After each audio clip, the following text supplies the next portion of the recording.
ऐरोली के विधायक गणेश नाइक के नेतृत्व में नवी मुंबई भारतीय जनता पार्टी के माध्यम से कोपरखैरणे में ज्येष्ठ नागरिकों के लिए ज्येष्ठ नागरिक सम्मान और छतरी वितरण कार्यक्रम का आयोजन किया गया, जहां इस कार्यक्रम में प्रमुख अतिथि के तौर पर मौजूद थे ऐरोली के विधायक गणेश नाइक। साथ ही उपस्थित थे पूर्व सांसद संजीव नाइक, भाजपा के पूर्व नगर सेवक, पूर्व नगर सेविकाएं, भाजपा पदाधिकारी व कार्यकर्ता। इस दौरान उपस्थित मान्यवरों के हाथों एक पारिवारिक माहौल में ज्येष्ठ नागरिकों का सम्मान कर उन्हें छतरियों का वितरण कर गणेश नाइक ने अपने कर्तव्यों का निर्वहन किया। बता दें कि ऐरोली के विधायक गणेश नाइक द्वारा नवी मुंबई में पहली बार ज्येष्ठ नागरिक विरंगला केंद्र का कॉन्सेप्ट नवी मुंबई में लाकर ज्येष्ठ नागरिकों को विरंगला के लिए हेल्दी एटमॉस्फेयर के साथ ही ज्येष्ठ नागरिकों को मुफ्त बस प्रवास सेवा जैसी अनेकों लोक कल्याणकारी योजनाओं का लाभ नवी मुंबई महानगर पालिका के माध्यम से प्रदान कर चुके हैं। ऐसे में आज फिर एक और बार समाज के सबसे महत्वपूर्ण घटक का सम्मान कर गणेश नाइक ने उनके प्रति अपनी कृतज्ञता व्यक्त की।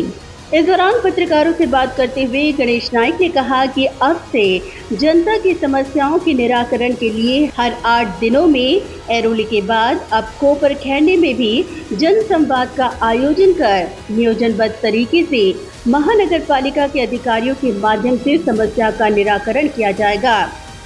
ज्यावेळेला मी पालकमंत्री होतो त्यावेळेला दरबार घ्यायचो।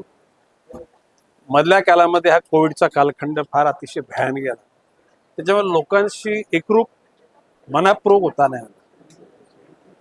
महापालिकेमध्ये नगरसेवक कार्यकर्त्याच्या माध्यमातून समस्या मांडत आलो, त्याच्यातल्या बऱ्याचशा गोष्टी निपटारा झाला।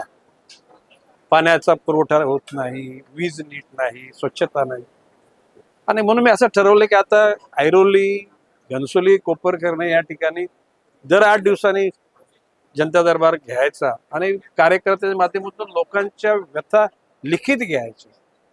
माझी इच्छा आहे की शेवटी आयुक्तांच्याकडे जाऊन सगळ्या गोष्टी तिथं नाही पुऱ्या होऊ शकत, म्हणून वॉर्ड ऑफिसर, त्या परिसरातले पोलीस इन्स्पेक्टर, MSBचे अधिकारी, वॉटर मीटर, गटर मेंटेन करणारे अधिकारी तिथं त्यांना बोलवायचे आणि लोकांच्या पहिल्या वेळेला त्या अधिकाऱ्यांना बोलून त्यांचा सन्मान करायचा की भाई आज तुम्हाला काय काम नाहीये, ते निवेदन येतील तुमच्याकडे, आम्ही सॉर्टिंग करून देतो, पुढच्या 8 दिवसांनी ज्याला त्याला त्याच्यातला निपटारा करा, अडचण असेल तर आम्हाला सांगा। त्या गोष्टी म्हणजे जेणेकरून प्रत्येक माणसाला काम करायची इच्छा असेल तरी सुद्धा वरच्या स्तरापासून त्याला पाठिंबा नहीं मिळाला तर ते काम तो इच्छा असून सुद्धा करू शकत नाही। गणेश नाइक ने आगे कहा कि this city is blessed by God. उन्होंने कहा कि 1995 से लेकर 2020 तक नवी मुंबई की जनता ने उनके नेतृत्व पर विश्वास रखा और आगे भी परिवार के सदस्य के तौर पर जनता के हर तनाव, हर समस्या को दूर करने में वे कटिबद्ध रहेंगे। हे शहर तर शांततेचं शहर, या शहराला म्हणजे this city is blessed by God, परमेश्वरांनी एक आशीर्वाद दिलेलं शहर आहे, म्हणून या शहरामध्ये संयमता, सुविचार, म्हणजे याच्यावर दुसरीकडे सुविचार नाहीत असं मी म्हणणार नाही, परंतु जास्त संयमता, भविष्यकाळच्या अनुषंगाने वाटचाल कशी करावी याची एकूण बुद्धी या शहरातल्या लोकांना निश्चित जास्त दिलेली आहे। आणि म्हणून 95 पासून 2020 पर्यंत माझ्या नेतृत्वाखाली या शहराचा कारभार चालला, सगळे महापौर झाले आणि भविष्य काळामध्ये सुद्धा इथली सुजाण जनता, सगळा समाज हा पुन्हा ढवळून काढून त्यांच्या मनातला जो तणाव आहे, काही ना नोकऱ्या नाहीत, काही ना आजार आहे, काही गोष्टी प्रेशर खाली त्यांना काम करावं लागतं, तर तो प्रेशर दूर करून निर्भयपणे जगण्याकरता, वातावरण निर्माण करता हा क्षत्रिय निमित्त है। गणेश नाइक ने आगे कहा कि आज छतरियों का वितरण केवल एक कर्तव्य की भावना का ही एक प्रतीक है। छत्री वाटप हे छत्री बाजारामध्ये मिळते 400, 500, 200, 800 रुपयाला, त्या निमित्तानं लोकांना जवळ घ्यायचं।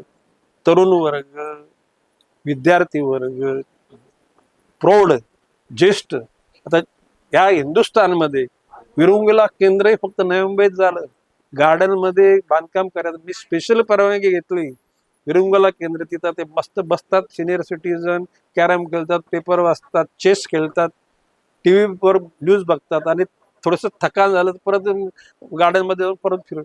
अशा प्रकारचं वातावरण हे कर्तव्य भावनेतून झालं, एक उपकारने कोणावर केलं. या शहरामध्ये परिवहनमध्ये सिनियर सिटीजन 60 वर्ष झालेल्यांना फ्री, अन्य कुठल्या शहरामध्ये नाही. गेली 20 वर्ष घरपट्टी पाणीपट्टी वाढला नाही आणि पुढे 20 वर्ष घरपट्टी पाणीपट्टी वाढू देणार नाही. हे दुसऱ्या शहरामध्ये घडणार नाही. ब्युरो रिपोर्ट, नवीन नेटवर्क.